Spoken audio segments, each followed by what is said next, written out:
नमस्कार। आज मैं आपको वैक्सीन से रिलेटेड कुछ न्यू अपडेट्स देना चाहता हूँ। जैसा कि आपको मालूम है कि दुनिया के अधिकांश देशों के अंदर 70 से 75% लोगों को वैक्सीन की सेकेंड डोज दी जा चुकी है और अब उसके बाद जो है अधिकांश देशों ने थर्ड डोज देने की तैयारी कर ली है और कई देशों ने थर्ड डोज को देना स्टार्ट भी कर दिया है। उनमें से मुख्य रूप से जैसे कंबोडिया है, थाईलैंड है, उसके बाद स्विट्ज़रलैंड है, अमेरिका है, जर्मनी है, ब्राज़ील है, फ्रांस है, इज़राइल है, इटली है। इसके अतिरिक्त तो और बहुत से देशों ने वैक्सीन की थर्ड डोज़ लगानी शुरू कर दी है। उसके पीछे उनका ये लॉजिक है कि चूँकि वैक्सीन की 2 डोज़ लगाने के 2 से 3 महीने के अंदर एंटीबॉडीज़ या तो कम हो जाती हैं या समाप्त हो जाती हैं, इसलिए वैक्सीन की बूस्टर डोज़ लगाना बहुत आवश्यक है। हालाँकि पूरी दुनिया में अभी इस प्रकार की कोई रिसर्च नहीं हुई है, कोई भी साइंटिफिक एविडेंस नहीं है और ज़्यादातर साइंटिस्ट इवन WHO सभी ये कह रहे हैं कि वैक्सीन की 2 डोज सफिशिएंट हैं। हालांकि ये बात भी अपने आप में सही नहीं है, लेकिन तीसरी डोज लगाने की आवश्यकता नहीं है। लेकिन उसके बावजूद भी वैक्सीन की मैन्युफैक्चरिंग कंपनियों के दबाव में जो है वैक्सीन की तीसरी डोज लगाने की तैयारी की जा रही है। अभी लैंसेट मैगजीन के अंदर लेटेस्ट ये न्यूज़ आई है कि वैक्सीन की थर्ड डोज लगाना बिल्कुल भी आवश्यक नहीं है। वैक्सीन की 2 डोज ही अपने आप में सफिशिएंट है। उससे रिलेटेड वीडियो मैं भी आपको यहाँ पर दिखाता हूँ और उसके बाद मैं अब आप लोगों से ये कहना चाहता हूँ कि ऐसी ही तैयारी भारत में भी की जा रही है। भारत में भी वैक्सीन की थर्ड डोज लगाने की तैयारी लगभग कर ली गई है और इसका सबसे पहला प्रमाण ये है कि सीरम इंस्टीट्यूट जो कोविशील्ड बनाते हैं, उन्होंने अपने 7,000 कर्मचारियों को बिना किसी तैयारी के, बिना किसी रिसर्च के, बिना किसी साइंटिफिक एविडेंस के और बिना किसी से परमिशन लिए वैक्सीन की थर्ड डोज लगा दी।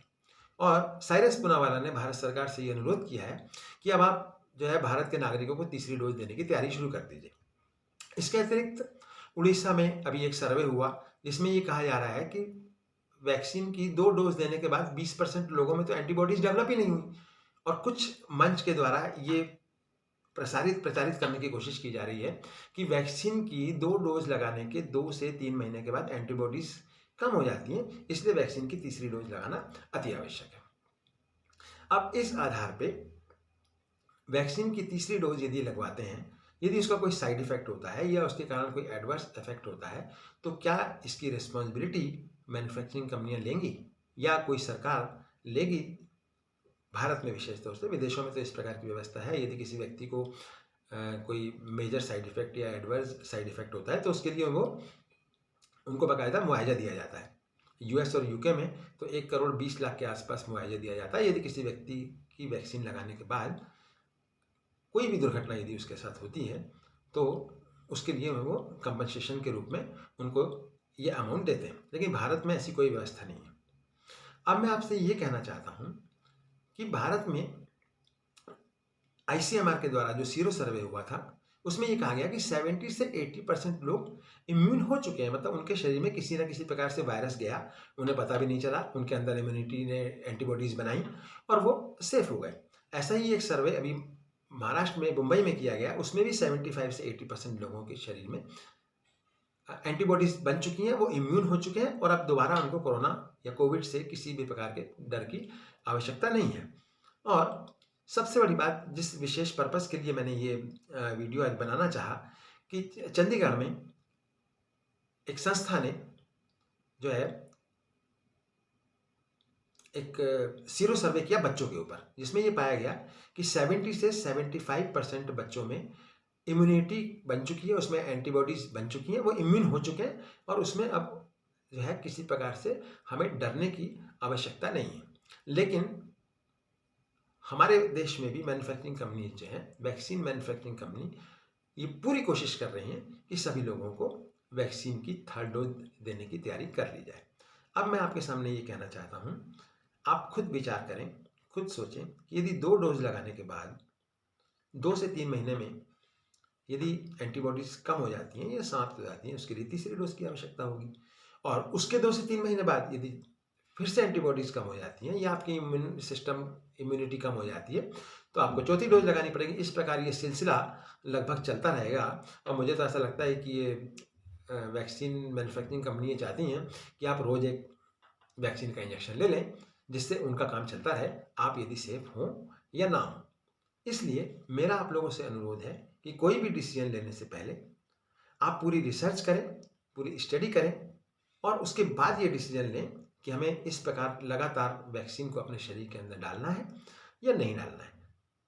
मुझे उम्मीद है अभी लैंसेट मैगजीन के अंदर लेटेस्ट ये न्यूज़ आई है कि वैक्सीन की 3rd डोज लगाना बिल्कुल भी आवश्यक नहीं है। वैक्सीन की 2 डोज ही अपने आप में सफिशिएंट है। उससे रिलेटेड वीडियो मैं भी आपको यहाँ पर दिखाता हूँ। The medical journal Lancet has revealed that there is no need for a 3rd dose of COVID-19 vaccines against the infection. Some countries have already started administering a 3rd dose to fight against the spread of the more contagious Delta variant. Governments call this a precautionary measure to boost people's immunity. But no science has been able to prove this reasoning. Lancet argues that 2 doses of the vaccine are effective enough against a highly infectious variant making rounds. Sero survey किया बच्चों के ऊपर, जिसमें ये पाया गया कि 70 से 75% बच्चों में इम्यूनिटी बन चुकी है, उसमें एंटीबॉडीज बन चुकी हैं, वो इम्यून हो चुके हैं और उसमें अब जो है किसी प्रकार से हमें डरने की आवश्यकता नहीं है। लेकिन हमारे देश में भी मैन्युफैक्चरिंग कंपनी जो है, वैक्सीन मैन्युफैक्चरिंग कंपनी, ये पूरी कोशिश कर रही हैं कि सभी लोगों को वैक्सीन की 3rd डोज देने की तैयारी कर ली जाए। अब मैं आपके सामने ये कहना चाहता हूँ, आप खुद विचार करें, खुद सोचें कि यदि 2 डोज लगाने के बाद 2 से 3 महीने में यदि एंटीबॉडीज कम हो जाती हैं या समाप्त हो जाती हैं, उसके लिए तीसरी डोज की आवश्यकता होगी। और उसके 2 से 3 महीने बाद यदि फिर से एंटीबॉडीज कम हो जाती हैं या आपकी इम्यूनिटी कम हो जाती है, तो आपको 4थी डोज लगानी पड़ेगी। इस प्रकार ये सिलसिला लगभग चलता रहेगा।